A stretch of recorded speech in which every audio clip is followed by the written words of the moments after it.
회사에서 동료가 내 아이디어를 자기 것처럼 발표하는 걸 보면서도 아무 말 못하고 참았던 적 있으신가요? 친하다고 믿었던 사람이 뒤에서 나에 대해 안 좋은 말을 하고 다닌다는 걸 알게 됐을 때의 그 배신감, 느껴보신 적 있으신가요? 아니면 가족 모임에서 계속 비교당하고 무시당하면서도 웃으며 참아야 했던 그 답답함은요? 이런 상처들은 칼로 베인 상처처럼 눈에 보이지 않지만 마음 깊은 곳에서 골마가며 우리를 서서히 병들게 만듭니다. 그냥 견디는 게 아니라 제대로 치유하지 않으면 그 상처는 평생 당신 마음속에 독이 되어 남게 됩니다. 오늘은 사람들에게 받은 마음의 상처로 아파하는 분들을 위해 불교의 가르침에서 찾을 수 있는 진짜 치유의 방법에 대해 이야기해 보겠습니다. 많은 분들이 사람들에게 상처를 받은 후 가장 먼저 하는 실수가 뭔지 아십니까? 바로 자신의 감정을 억누르는 겁니다. 특히 우리나라 사람들은 슬픔을 드러내는 걸 약하다고 생각하는 경향이 있거든요. 가족 앞에서, 친구들 앞에서, 직장 동료들 앞에서 괜찮은 척하면서 혼자 방에 들어가서 베개를 적십니다. 그렇게 눈물을 삼키고 또 삼키다 보면 어느 순간 가슴에 돌덩이 하나가 박혀 있는 것처럼 답답해지는데 이게 바로 억압된 슬픔이 만들어내는 병입니다. 첫 번째, 마음 챙김입니다. 불교에서 말하는 마음 챙김은 단순히 명상을 앉아서 하는 것만을 의미하지 않습니다. 지금 이 순간 내 마음에서 일어나는 감정을 있는 그대로 바라보고 인정하는 것이거든요. 울고 싶으면 우는 겁니다. 참지 마세요. 눈물은 마음속에 쌓인 독을 빼내는 자연스러운 방법입니다. 부처님께서도 인간의 감정 자체를 부정하신 게 아니라 그 감정에 집착하는 것을 경계하셨습니다. 울되 그 눈물 속에 빠져 허우적대지 말고 눈물이 흐르는 걸 지켜보세요. 지금 내가 슬퍼하고 있구나. 내 마음이 아파하고 있구나. 이렇게 관찰하는 겁니다. 어떤 분은 이렇게 말씀하실 수도 있습니다. 그냥 우는 거랑 마음 챙김하면서 우는 게 뭐가 다르냐고요. 큰 차이가 있습니다. 그냥 울면 감정에 휩쓸려서 자꾸 같은 생각만 반복하게 되는데 마음 챙김을 하면서 울면 내 감정을 하나의 현상으로 바라볼 수 있게 됩니다. 마치 비가 오는 걸 창밖에서 바라보듯이 말이죠.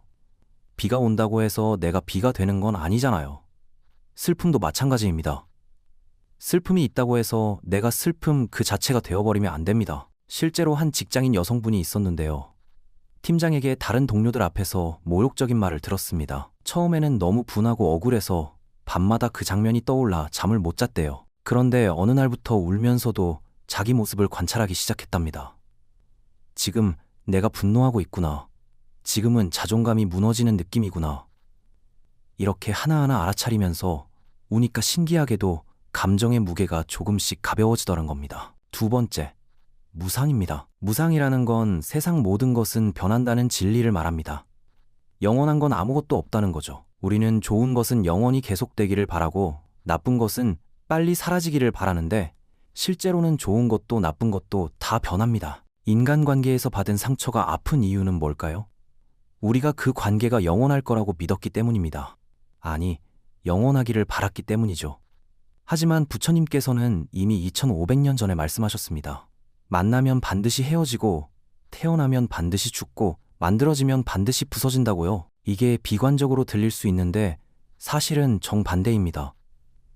무상을 이해하면 집착에서 벗어날 수 있거든요. 당신이 지금 이렇게 고통스러운 건 그 사람 때문이 아니라 그 사람과의 관계가 영원히 그대로여야 한다는 집착 때문입니다. 그 사람이 아니라 내 집착이 나를 아프게 하는 겁니다. 이걸 깨달으면 조금씩 손을 놓을 수 있게 됩니다. 한 30대 여성분은 5년을 사귄 남자친구에게 이별 통보를 받았습니다.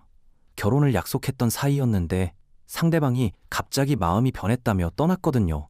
처음에는 도저히 이해할 수가 없었대요. 그런데 무상을 공부하면서 조금씩 받아들여졌답니다.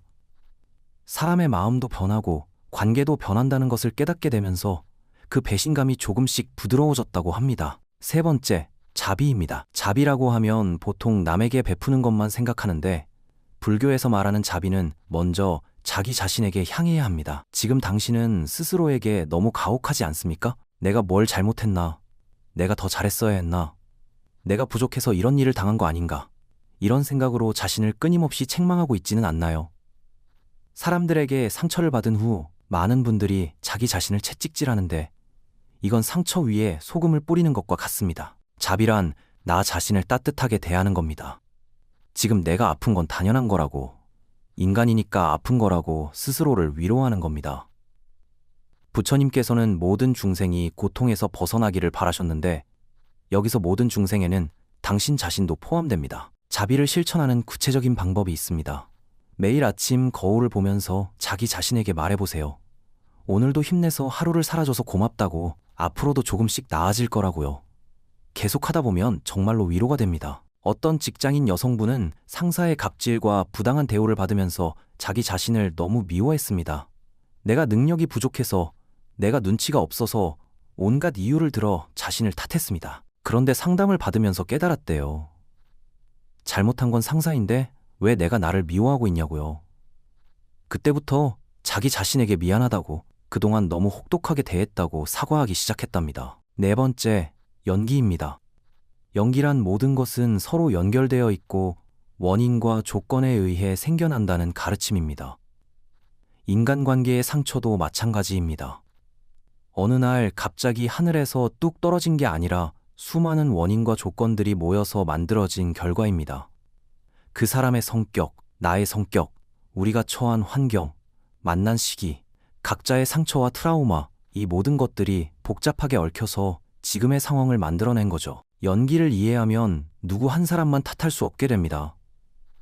모든 게 내 잘못도 아니고 모든 게 상대방 잘못도 아닙니다. 여러 가지 조건들이 맞아떨어진 거죠. 이렇게 생각하면 원망하는 마음도 조금 줄어듭니다. 원망은 독약입니다.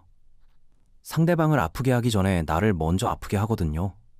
매일 그 사람을 원망하면서 산다는 건 매일 독약을 마시면서 상대방이 죽기를 바라는 것과 같습니다. 한 직장인 여성분은 동료의 배신으로 승진해서 밀려났습니다.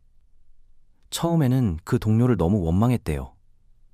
어떻게 나한테 이럴 수 있냐고, 내가 얼마나 도와줬는데, 이런 생각으로 가득 차 있었답니다. 그런데 연기를 공부하면서 보이기 시작했대요. 그 동료도 승진 압박에 시달리고 있었다는 것, 회사의 경쟁 문화가 만들어낸 결과라는 것, 우리 둘 다 시스템의 희생자였다는 것을요. 이렇게 이해하게 되니까 원망이 조금씩 풀렸답니다. 다섯 번째, 정진입니다. 정진이란 끊임없이 노력하고 나아가는 것을 의미합니다. 상처 치유는 하루 이틀에 되는 일이 아닙니다. 어떤 날은 좀 나아진 것 같다가도 다음 날 다시 무너질 수 있습니다. 그래도 포기하지 말고 계속 나아가야 합니다. 정진의 핵심은 매일 조금씩 실천하는 겁니다. 하루에 10분이라도 명상을 하고, 하루에 한 번이라도 자신에게 따뜻한 말을 건네고, 하루에 한 가지라도 새로운 것을 시도해보는 거죠. 많은 분들이 치유 과정에서 지치는 이유는 너무 빨리 나아지려고 하기 때문입니다. 하지만 마음에는 마음의 속도가 있습니다. 억지로 서두르면 오히려 더 늦어집니다. 천천히, 하지만 꾸준히 가는 게 중요합니다. 한 직장인 여성분은 회사에서의 갈등을 겪은 후 매일 아침 출근 전 30분씩 요가를 시작했습니다. 처음에는 그냥 몸이라도 움직여야 할 것 같아서 시작했는데 계속 하다 보니까 마음도 조금씩 정리가 되더래요. 매일 같은 시간에 같은 일을 반복하다 보니 삶의 리듬이 생기고 1년이 지나고 나니 그 상처를 안고도 웃을 수 있게 되었다고 합니다. 여섯 번째, 방편입니다. 방편이란 각자에게 맞는 적절한 방법을 찾는 것입니다. 사람마다 성격도 다르고 상황도 다르기 때문에 누구에게는 효과적인 방법이 다른 사람에게는 안 맞을 수도 있습니다. 중요한 건 남이 하라는 대로 따라하는 게 아니라 내게 맞는 방법을 찾는 겁니다. 명상이 안 맞으면 산책을 해도 되고, 요가를 해도 되고, 그림을 그려도 됩니다. 한 직장인 여성분은 회사에서의 스트레스로 마음고생을 한 후 베이킹 클래스에 등록했습니다. 처음에는 그냥 딴 생각이라도 해보려고 시작했는데 반죽을 치대고 빵을 만드는 동안에는 다른 생각이 안 나고 맛있는 빵을 만들어내면 성취감도 느껴지더래요. 1년 정도 지나니까 마음의 상처도 많이 아물었답니다. 일곱 번째, 보시입니다. 보시란 베푸는 것을 말하는데 실제로 남을 돕는 것만큼 자신을 치유하는 데 효과적인 방법도 없습니다. 내가 아프다고 나만 바라보고 있으면 그 아픔이 더 커집니다. 하지만 나보다 더 힘든 사람을 돕다 보면 내 고통이 상대적으로 작아 보이고 누군가에게 도움이 된다는 것 자체가 삶의 의미를 찾게 해줍니다. 한 직장인 여성분은 직장에서의 따돌림을 경험한 후 후배 멘토링을 시작했습니다. 회사 신입사원들의 고민을 들어주고 조언해주면서 자기 자신도 치유되더래요. 내 경험이 누군가에게 도움이 된다는 것, 그들이 자기 이야기를 들어준다는 것이 삶의 이유가 되어 주었다고 합니다. 8번째, 회양입니다. 회양이란 내가 닦은 공덕을 다른 이들과 나누는 것을 의미합니다. 당신이 겪으면서 배운 것들, 깨달은 것들을 다른 사람들과 나누는 거죠. 당신의 경험은 지금 똑같이 아파하고 있는 누군가에게는 큰 위로가 될 수 있습니다. 내 고통이 헛되지 않고 다른 사람을 돕는 데 쓰일 수 있다면 그 고통에도 의미가 생깁니다. 한 직장인 여성분은 직장 내 갈등을 극복한 후 인스타그램에 자기 경험을 올리기 시작했습니다. 자기가 겪은 일들과 도움이 되었던 방법들을 꾸준히 공유했는데 많은 사람들이 공감하고 위로받았다는 메시지를 보내왔대요.